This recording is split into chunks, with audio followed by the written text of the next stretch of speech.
everyone. I am Giselle Martin, and for today we will be going to tackle about the policies of agrarian reform. Agrarian reform is essentially the rectification of the whole system of agriculture, an important aspect of the Philippine economy because nearly half of the population is employed in the agricultural sector and most citizens lives in rural areas.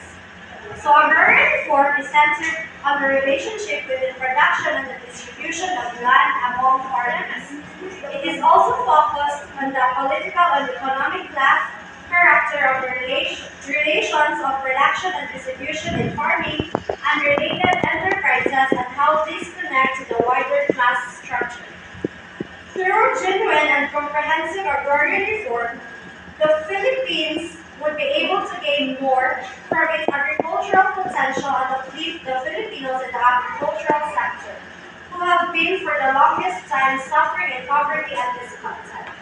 In our attempt to understand the development of agrarian reform in the Philippines, we turn our attention to our country's history, especially our colonial past, where we could find the root of the agrarian whose the country has experienced up to this very day. So, sa kaning policies of agrarian reform, nagtakaw na siya about sa atong pag-ownership sa land sa mga farmers sa Philippines, o yun sa nila manage ang land and how they katong mga the way na magtanong sila to earn and to make Philippines more sa agricultural.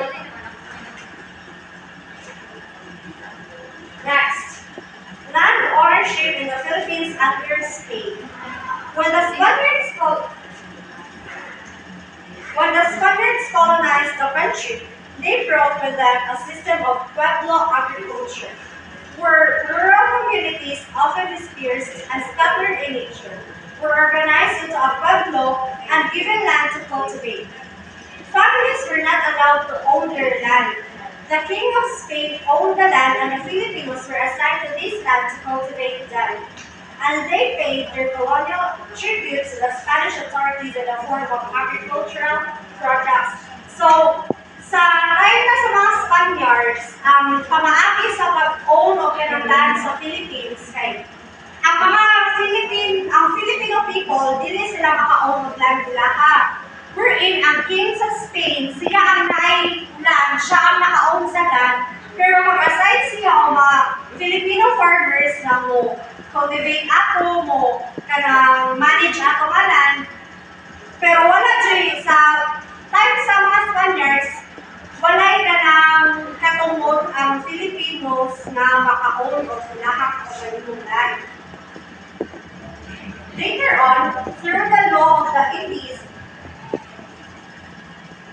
the Spanish crown awarded tract of land to religious orders, repartimientos for Spanish military as reward for their service, and Spanish encomenderos, those mandated to manage the encomienda or the lands given to them, where Filipinos worked and paid their tributes to encomendero. Filipinos were not given the right to own land and only worked in them so they might have a share of the crops and pay tribute. So, sa overall, sa time sa Spanish kay wala man may right ang mga Filipinos na maka-own ng land. So, ang ilang puhatong mag-work sila ang may matiman, mo parang cultivate, mo plan, inatagaan na sila o parang work share, ikaw. Next. From this encomienda system, the hacienda system developed in the beginning of the 19th century as the Spanish government implemented policies that would fast-track to the entry of the colony into the capitalist world. The economy was tied to the world market as the Philippines became an exporter of raw materials and importer of goods. Agricultural exports were demanded and the hacienda system was developed as a new form of ownership. So from encomienda system, na-form of bagong system which is the hacienda system. And this time, ang Philippines, kay murag kita ang kanang gitagaan mo kanang kuan ba kita may mo supply of mga raw materials to the others. Next. This is the primary reason why revolts in the Philippines were often agrarian in nature. Before the colonization, Filipinos had communal ownership of land. The system introduced by the Spaniards became a bitter source of hatred and discontent for the Filipinos. Religious orders, the biggest landowners in the Philippines, also became a main source of abuse and exploitation for the Filipinos, increasing the rent paid by the Filipinos on ang Venezuela. Motto ka ng, before kaya inaabot ang mga Spaniards, kaya ang Filipinos, na-adjunta din sila yung mga land. But when the Spaniards came, where nila kang behold, and then sila na mo ay nagkanato, nagbuod, na ang Filipinos, dili sila maka-own of that. Wherein, igo na sila mag-word. And then, ang land na ilang kinauhan, mo ang sa mga Spanish. Then, ang Filipinos, tagaan na lang sila of share. Next, land ownership in the Philippines under the Americans.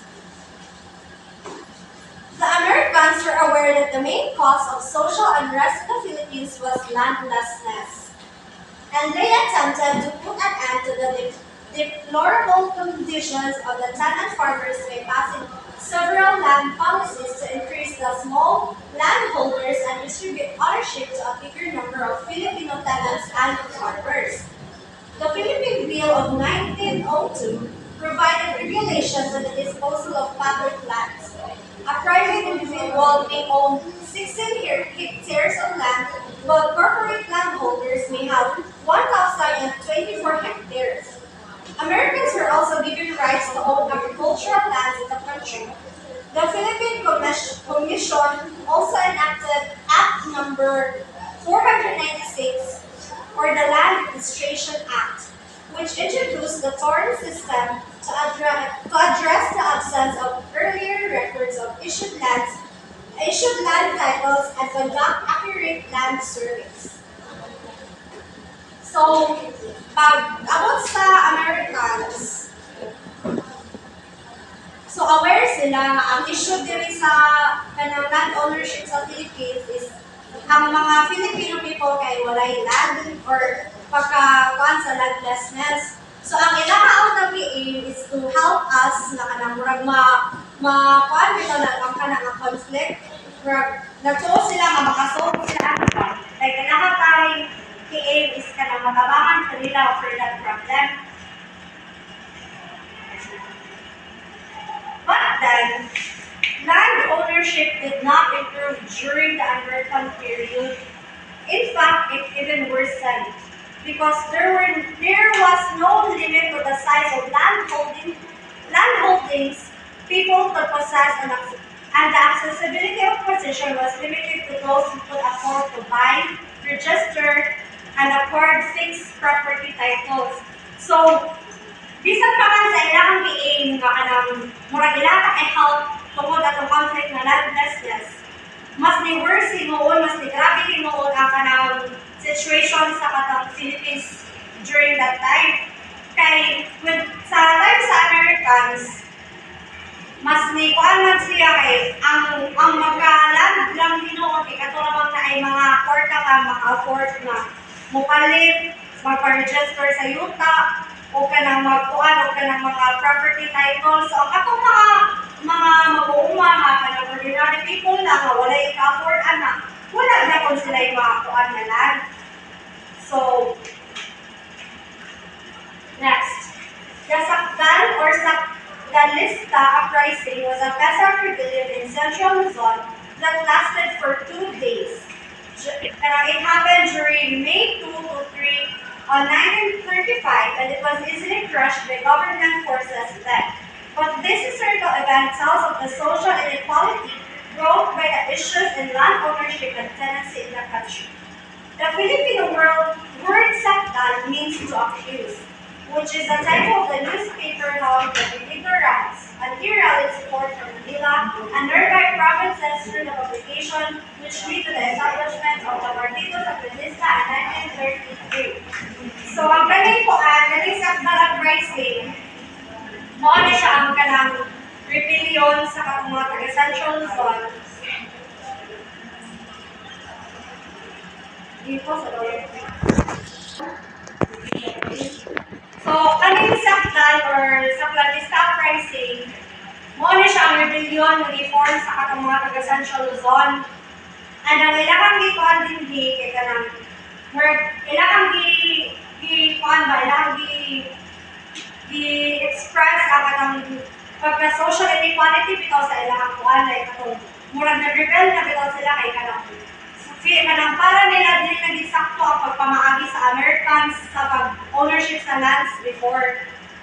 So mo to nga nag-form sila og usa ka group nga nag-rebel sila and they call it sakdal. Which means ang Filipino word sa sakdal kay ang sakdal kay Filipino word which means to accuse. Now, they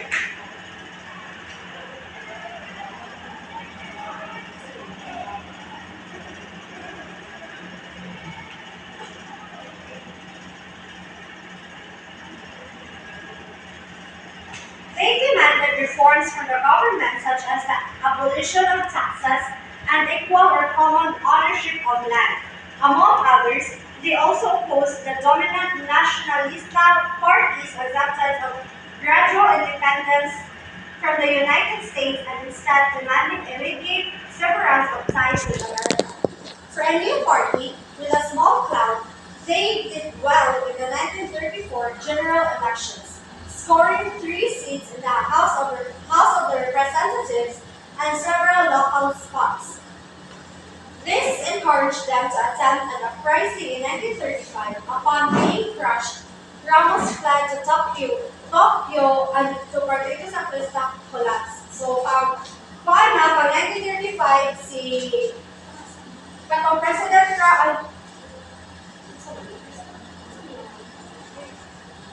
So during 1935, dito murag nakuan na dito murag nawagta ang katong sakladista nga uprising. Next.